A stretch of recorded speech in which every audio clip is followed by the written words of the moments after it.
యజుర్వేదము 20వ అధ్యాయం 24వ మంత్రం.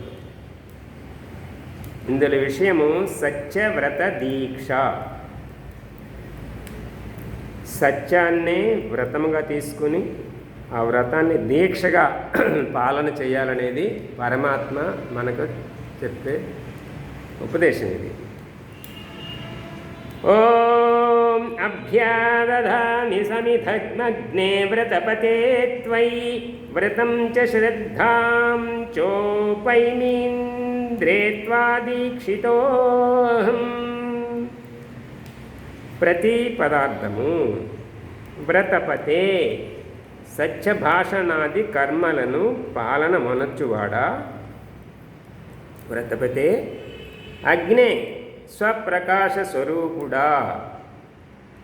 త్వయి నీయందు స్థిరుడనై, అంటే నీయందు స్థిరముగా ఉండి, అహం నేను, సమిధం అగ్నియందు సమిధవలే ధ్యానమును, అభ్యాదధామి ధారణమనర్చుచున్నాను, దానిచే వ్రతం సత్యభాషణాది వ్యవహారమును చ మరియు శ్రద్ధాం సత్యమును ధారణమనర్చు నియమమును కూడా ఉపైమి పొందుచున్నాను.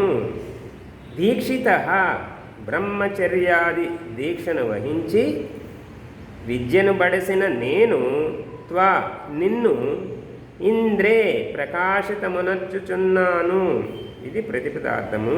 ఇక్కడ సత్యవ్రతాన్ని ధరించాలి, సత్యాన్ని అనుకూలమైనట్టు వ్యవహారం చేయాలనేటట్టు ఈ మంత్రంలో ఉంది. దీనికి ఏం చేయాలంటే సత్యానికి వ్రతపతి ఎవరు? పరమాత్మనే వ్రతపతిగా తీసుకొని, ఎందుకంటే ఆయన స్వయం ప్రకాశకుడు, ఆయన జ్ఞానానికి ఆయనే కారణము, జ్ఞాన ప్రకాశ స్వరూపుడు పరమాత్మ.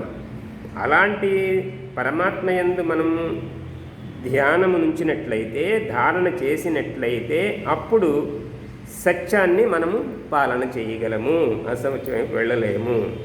అది శ్రద్ధతో చేయాలి. భావార్థము, ఏ మనుష్యులు పరమేశ్వరుడు ఆజ్ఞాపించిన సత్య భాషణాది నియమములను ధారణ మొనర్చుదురో వారు శ్రద్ధను పొంది ధర్మ అర్థ కామ మోక్షములను సాధించుటకు సమర్థులగుచున్నారు.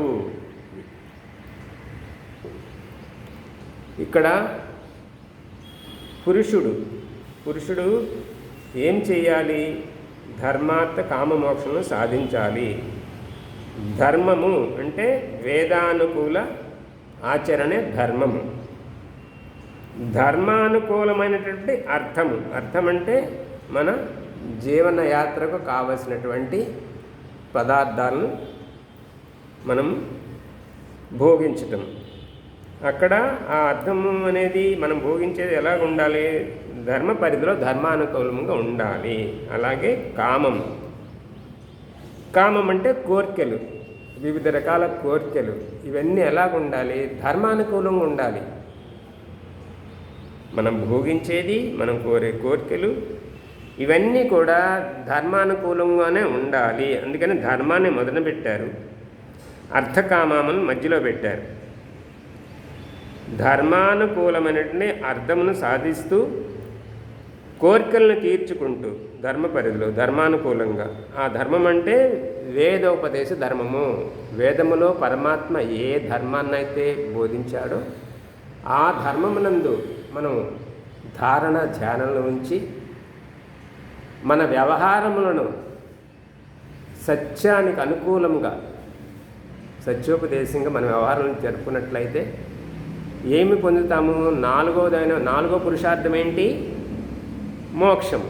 మోక్షం అంటే దుఃఖ నివృత్తి. అత్యంత దుఃఖ నివృత్తిని పొందేది మోక్షము. ఈ దుఃఖాన్ని నుంచి విడిపడటమే ముక్తి, మోక్షము. దుఃఖం విడిపడితే ఏమిటో వస్తుంది? మిగిలింది ఏమిటి? ఇంకా సుఖము. సుఖము కూడా దుఃఖము లేని సుఖము. అంటే మనము ఈ దేహముతో ఈ జగత్తులో పదార్థాలతో మనం అనుభవించేవన్నీ కూడా దుఃఖ మిశ్రిత సుఖములే. సుఖం అనుకుంటాము కానీ దాని లోపల దుఃఖము కూడే ఉంటుంది. ఏదైతే అనుభవిస్తున్నామో ఆ అనుభవించడంలో అది ఉన్నప్పుడు సుఖపడతాం, అది లేదు కానీ వెంటనే దుఃఖానికి లోనవుతున్నాము. ఫ్యాన్ తిరుగుతుంది, సుఖంగా ఉంది, హాయిగా ఉంది, ఫ్యాన్ ఆగిపోగానే దుఃఖం, చెమటలు పట్టేస్తే బాధపడతాం. అంటే సుఖాల లోపల అవి లేనప్పుడు దుఃఖాలు అనుభవిస్తున్నాము. దుఃఖ మిశ్రిత సుఖాలు, ఈ భోగ భాగ్యాలు అన్నీ కూడా అంతే. సంతానం కావచ్చు, భార్య కావచ్చు, పిల్లలు కావచ్చు, మనం అనుభవించే అన్నిటి వెనుక కూడా దుఃఖం ఉంటుంది. సుఖం అనుకుంటాము కానీ దుఃఖము లేని సుఖము కేవల సుఖము.